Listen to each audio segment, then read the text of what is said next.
Fresh REET में उन्होंने validation 2017 के उस अमेंडमेंट को की वैलिडेशन को चुनौती दी थी। वो मैंने आपको सुबह बताया था कि उसमें एक्सटेंशन की बात थी। जो भी अनट्रेन टीचर हैं उनके ट्रेन करने के मिनिमम क्वालिफिकेशन के लिए उसके एक्सटेंशन की बात थी, जो 2019 तक सेंट्रल गवर्नमेंट ने बढ़ाया था। 2017 में आया, 15 साल से उन्होंने 19 तक के लिए उसको बढ़ाया था, उसको प्रोलॉन्ग किया था 2019 तक के लिए। और उसमें और सारी बातें थी। तो उसमें आरटी एक्ट के उस विषयों की व्याख्या के लिए एनसीटी को माननीय कोर्ट इस सुनवाई में नोटिफाई कर सकता था। जो ये सुनवाई हुई उसमें वो नोटिफाई कर सकता था। क्योंकि हम आपको ये बता दें कि सुबह कुछ बातें, कुछ अपडेट्स आए कि उसमें हियरिंग सुनी गई और जो है कि कहीं से आज का भाई किसी भी चीज की ऑथेंटिसिटी के लिए हम भाई प्रयास तो करते हैं, कभी कभी कुछ चीजें ऐसी हो जाती हैं कि आपको विश्वास भाई करना पड़ता है।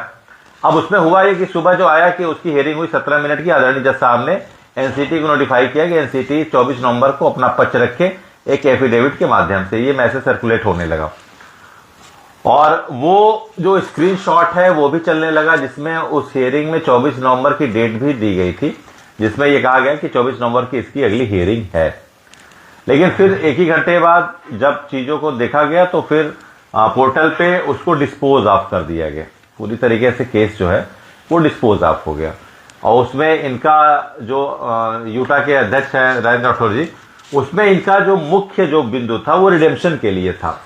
इनके जो जितने भी आईए थे, इंटर एप्लीकेंट जो भी थे, जिसमें इन्होंने स्टे की बात की थी, रिडेम्पशन की बात की थी, इस अमेंडमेंट के आधार पर अगर पहले जो आरटीए के पहले के टीचर हैं उनको अगर इस निर्णय में लिया गया है तो उनके रिडेम्पशन के लिए बात थी। उसको माननीय कोर्ट ने डिस्पोज ऑफ कर। डिस्पोज ऑफ करने का कारण क्या था? उसमें कुछ बातें ये आई कि पहले ऐसा हुआ, पहले जो है 24 नंबर का डेट दिया गया, बाद में फिर 1-2 घंटे बाद जो है कि फिर उसकी सुनवाई करके, ऐसा कुछ नहीं हुआ है। मैं आपको बहुत क्लियर बताना चाहता हूं, वो सुप्रीम कोर्ट है। इस तरह की कोई भी बातें जो हम मनगढ़ंत बना लेते हैं कि पहले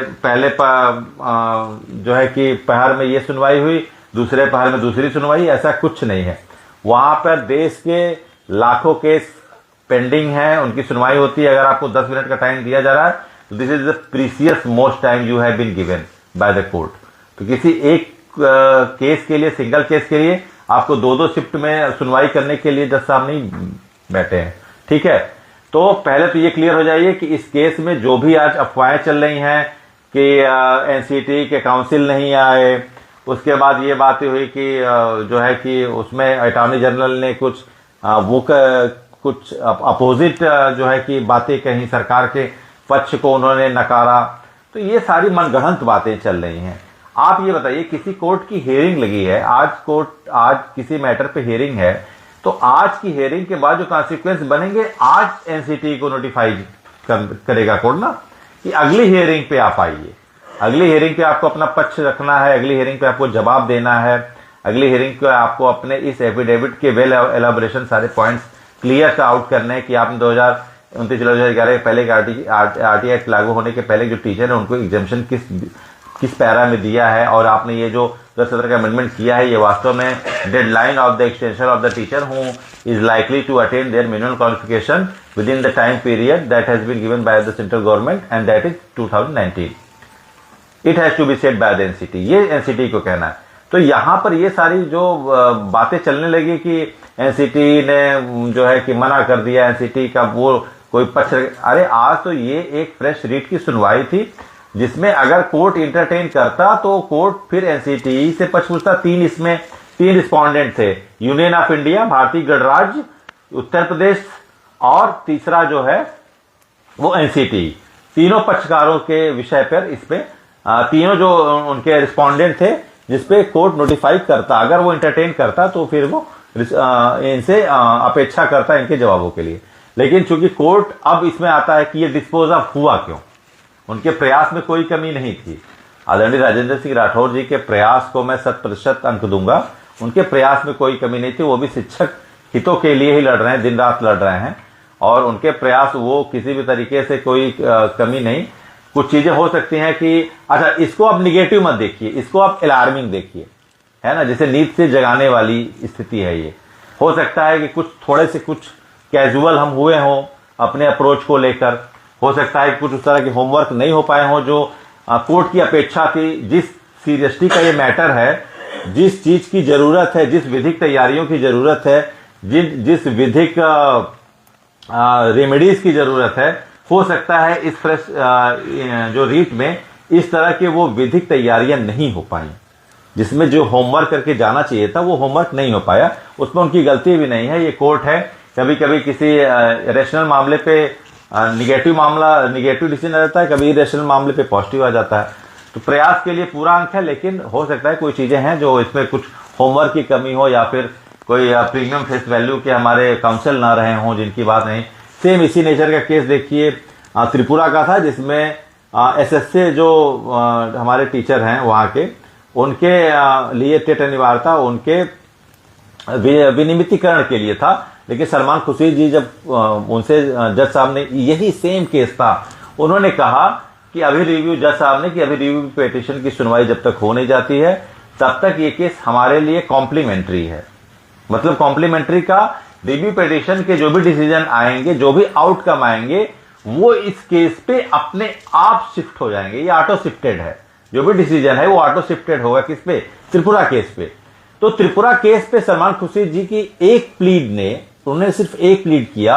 उन्होंने कहा सर कि ये मैं सिर्फ आपको कहना चाहूंगा कि 29 जुलाई 2011 के पहले ये देखिए, एक हायर प्रीमियम फेस वैल्यू के वकील के की वोकल वैल्यू क्या होती है, जिसको कहते हैं ना vocal value of an advocate, वो क्या होती है वोकल वैल्यू जिसके लिए वो जाने जाते हैं, जिनके लिए उनको प्रीमियम माना जाता है।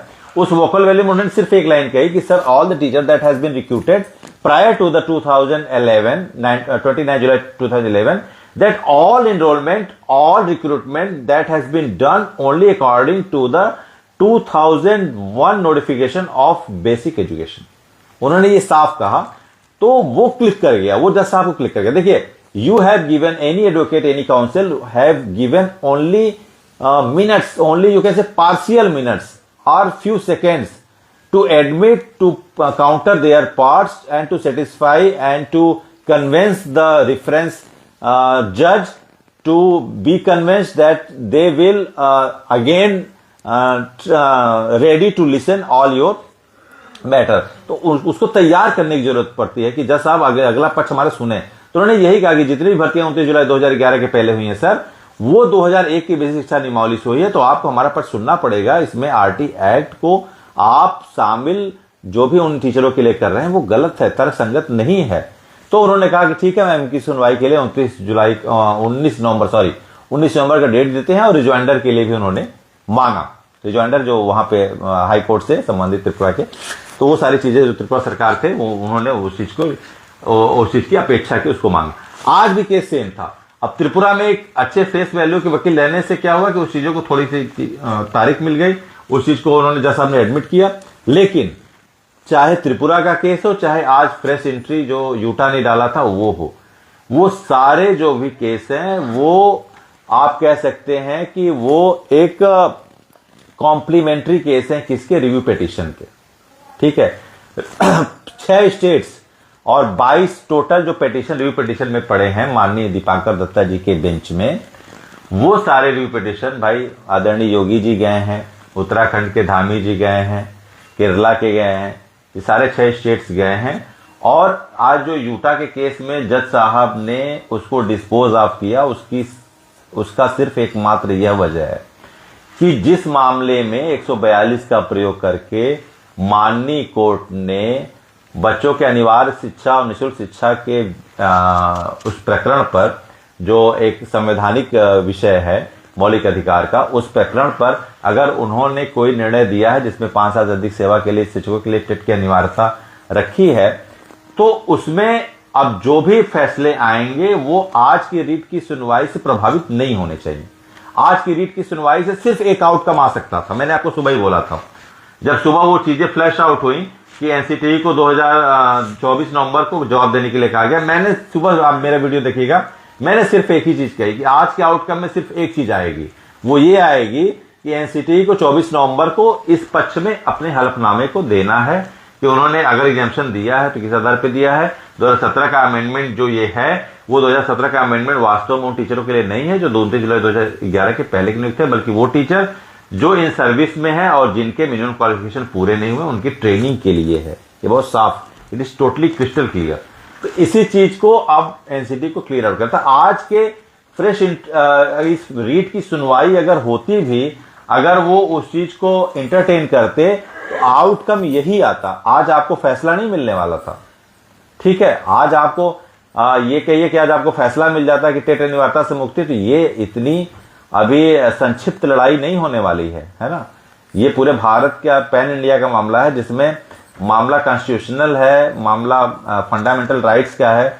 तो आज सिर्फ एक आउटकम हो सकता था जिसमें आरटी एक्ट से संबंधित जो भी विषयक हैं, जिसमें इंटरप्रिटेशन की जरूरत है, जिसमें थोड़े से कॉन्ट्राडिक्शन है उसके अमेंडमेंट में, उस संबंध में एनसीटी अपना पक्ष रखती।